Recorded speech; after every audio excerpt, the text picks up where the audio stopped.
এই যে দেখছেন এই গাছগুলো হচ্ছে সুইস চ্যাড, এক ধরনের পালং, অরিজিনালি ইটালির সিসিলি শহর থেকে এসেছে।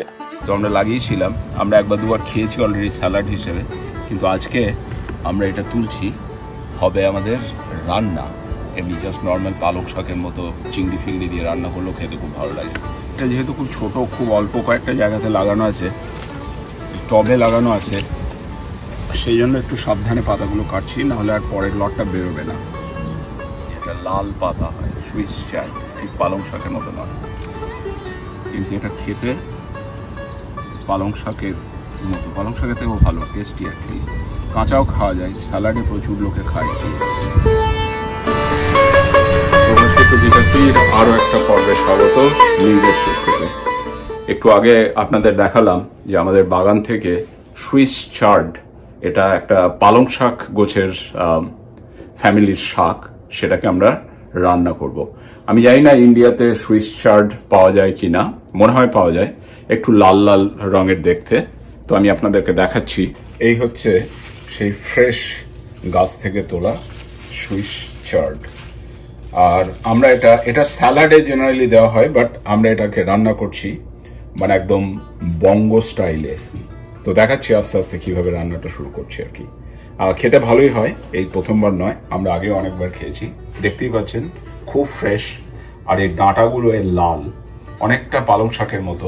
যদিও এই শাকগুলোর নাম হচ্ছে সুইস চার্ড, তার মানে কিন্তু সুইজারল্যান্ড থেকে উৎপত্তি হয়নি।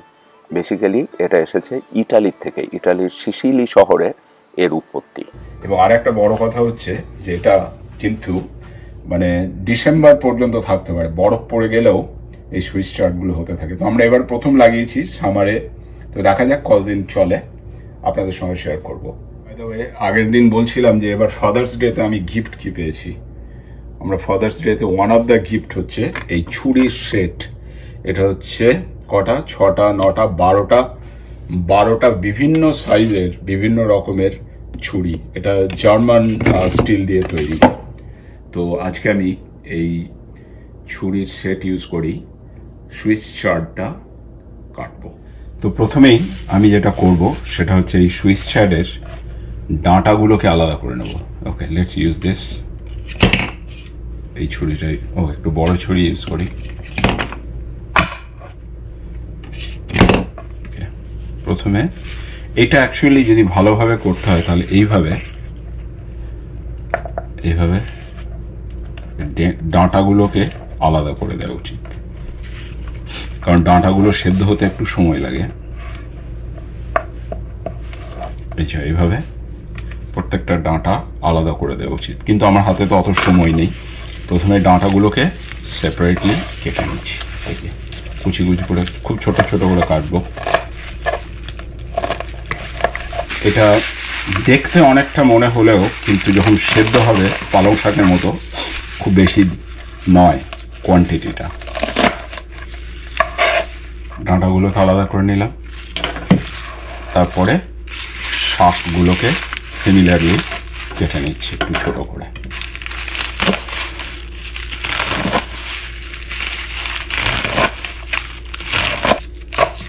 অ্যাকচুয়ালি খুবই ধারালো ছুরি, সাবধানে কাটতে হবে, না এত স্মুথ হাত আঙুল কেটে নেবে যেতে পারে। এটা হচ্ছে, আবারও বলছি, ফাদার্স ডে গিফট। এ হচ্ছে আমাদের গ্রীষ্মকালের ফল। এ হলো লিচু, আই থিঙ্ক মেক্সিকো থেকে এসছে, কস্টকোতে পাওয়া যায়। এগুলো হচ্ছে চেরি ফল, করমচা কিন্তু নয়। মানে ইন্ডিয়াতে যে মিহিদানা সীতাভোগের উপর দেওয়া থাকে সেগুলো হচ্ছে করমচা, এটা হচ্ছে রিয়েল চেরি, এটা হচ্ছে ফিগ বা ডুমুর, কিন্তু খাওয়া যায়, খুব ভালো খেতে, মিষ্টি কম। আমাদের নেবারেরও একটা ডুমুর গাছ আছে, যদি পারি আপনাদেরকে দেখাবো। এটা সেই ডুমুরের চচ্চড়ি যেটা হয় সেটা কিন্তু এই ডুমুর থেকে নয়, সেটা অন্য ডুমুর, এটা খাওয়ার ডুমুর। এই গ্রীষ্মকাল এসে গেলে বিভিন্ন রকমের ফ্রুটস পাওয়া যায়, এই যে দেখাচ্ছি আপনাদের। মোটামুটি এখানে সুপার স্টোরে গ্রীষ্মকালে এগুলো পাওয়া যায়। আর লিচুর দেখতে পাচ্ছেন, লিচুর মানে কোয়ালিটিও খুব বেশ ভালো কোয়ালিটির। আর চেরি তো মানে এখানে আনবিলিভেবল টেস্টি। দেশে অনেকটা জামের সঙ্গে মিল আছে, কিন্তু এটা অনেক মিষ্টি, একদমই কষা নেই, প্লাস ফ্লেভারটা অনেক ডিফারেন্ট জামের থেকে।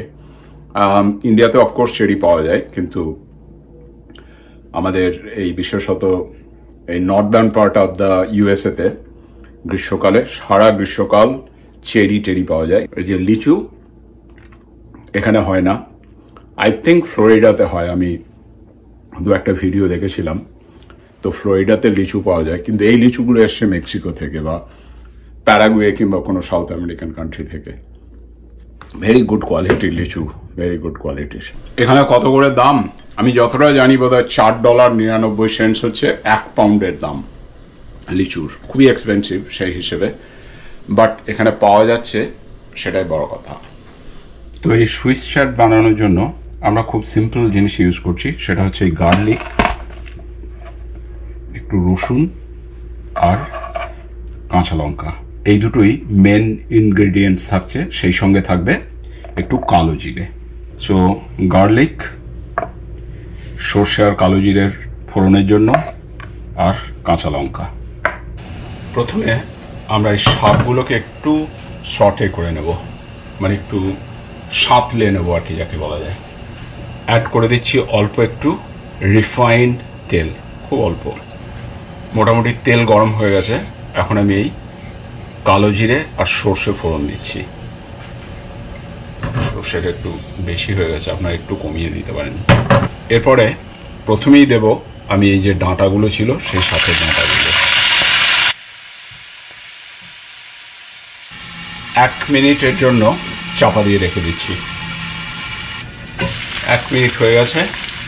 এর মধ্যে অ্যাড করে দিচ্ছি এই যে কাঁচা লঙ্কা ছিল, কাঁচা লঙ্কা আর এই রসুনটা, একটু বেশি করেই রসুন দেওয়া আছে।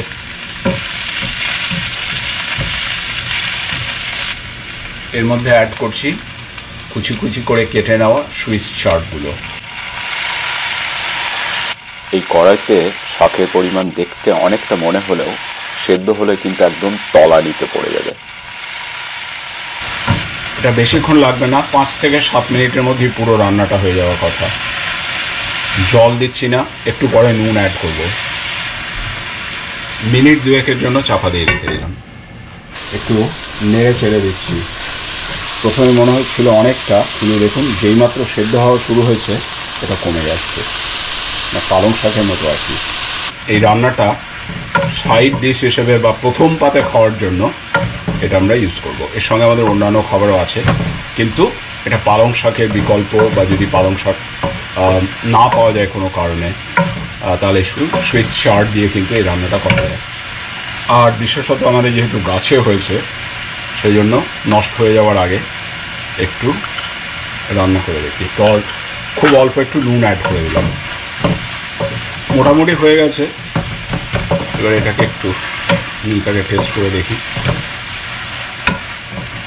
বেসিক্যালি এটা কাঁচাই খাওয়া যায়, যেটা স্যালাডে লোকে খায়। 90% সময়ে এটা স্যালাডের সঙ্গে মিক্স করে খাওয়া যায়। তো আমরা জাস্ট একটা ইন্ডিয়ান ভ্যারাইটি, বাঙালি ভ্যারাইটি তৈরি করছি। তো আমাদের এই সুইস চাট মোটামুটি হয়ে গেছে। এখন একটু টেস্ট করে দেখি।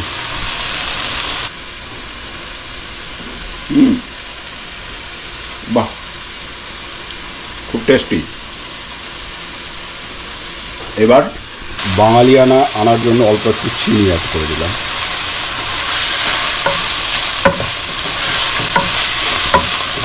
ঘি দেওয়ার দরকার নেই, এমনিতেই ঠিক আছে।